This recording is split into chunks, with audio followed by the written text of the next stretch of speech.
Magandang araw, ako si Troy at ikukwento ko sa inyo kung ano ang isang normal na araw ko bilang assistant sa isang dairy farm dito sa New Zealand. Maaga pa lang bago sumikat ang araw, gising na ako, alas 4 ng umaga.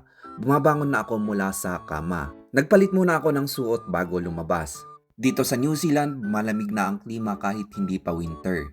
Kaya kailangan kong magsuot ng makapal na jacket at syempre, kailangan magsuot ng boots. Lamig pa sa labas at madalas may hamog sa damuhan. Pagkatapos ko nang nagpalit ng pang-farm na suot ay sumakay agad ako sa motorbike.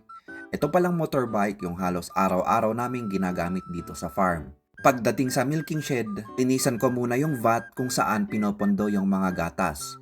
Naglagay na rin ako ng filter at sinet up ko na rin yung milking shed para pagkatapos kong mag-cows in ay ready na akong maggatas sa mga baka.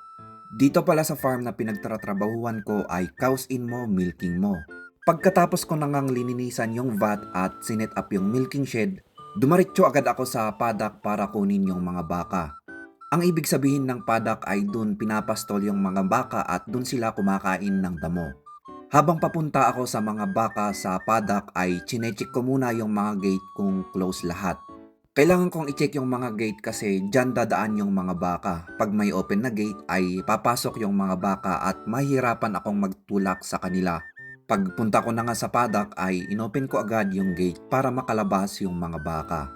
Habang lumalabas yung mga baka ay pumasok ako sa kanilang paddock at chinek kung may natira pang mga baka. Pagkatapos kong chinek yung mga paddock ay tinulak ko na yung mga baka papunta sa milking shed. Mga 20 minutes ko pala tinulak yung mga baka hanggang sa milking shed. Medyo malayo-layo kasi yung paddock kung saan ko kinuha yung mga baka. Pagdating ko sa milking shed, close ko na yung gate at ready nang magatasan yung mga baka. Pagkatapos ay inon ko na yung makina sa paggagatas. Nalilinis namin ito ng maayos kasi importante ang hygiene sa dairy farm para siguradong malinis ang gatas. Pag umpisa ng milking, bawat baka ay kailangan i-check. Kailangan nabantayan ang mga baka na may problema tulad ng mastitis o iba pang sakit. Kapag may napansin, kailangan agad itong ihiwalay para magamot. Matapos ang 2 oras ng milking, pinalabas na namin ang mga baka papunta sa bagong pastulan. Dito sa New Zealand, ang mga baka ay malaya sa malalawak na damuhan, kaya masaya silang kumain ng sariwang damo buong araw. Pagkatapos ng umaga na milking, oras ko na para mag-almusal. Kadalasan mabilis lang kasi marami pang gawain sa mid-morning. Nagpapakain ng mga calves, naglo-load ng wagon para sa pagkain ng mga baka, naglilipat ng mga baka sa bagong paddock, at marami pang ibang gawain. Pagkatapos ay tanghali na, mabilis ang lunch at balik ulit sa trabaho. Minsan kailangan namin magpakain ng silage lalo na kung taglamig at hindi sapat ang damo. Mag-alas 2:30 ng hapon, oras na ulit para sa ikalawang milking. Paulit-ulit ang proseso, i-gather ang mga baka, milking, tapos ibalik sila sa pastulan. Mag-alas 6 ng gabi kadalasan natatapos ang trabaho. Umuwi ako na pagod pero masaya kasi alam kong mahalaga ang ginagawa ko.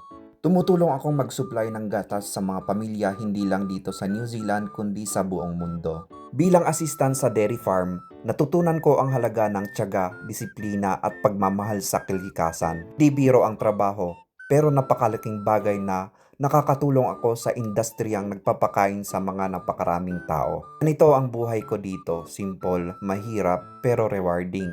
At para sa akin, sulit ang bawat araw. At iyan ang isang araw sa buhay ko bilang dairy farm assistant dito sa New Zealand. Salamat sa pakikinig at sana'y nakapagbigay ako ng kaunting kaalaman at inspirasyon sa inyo. Hanggang sa muli!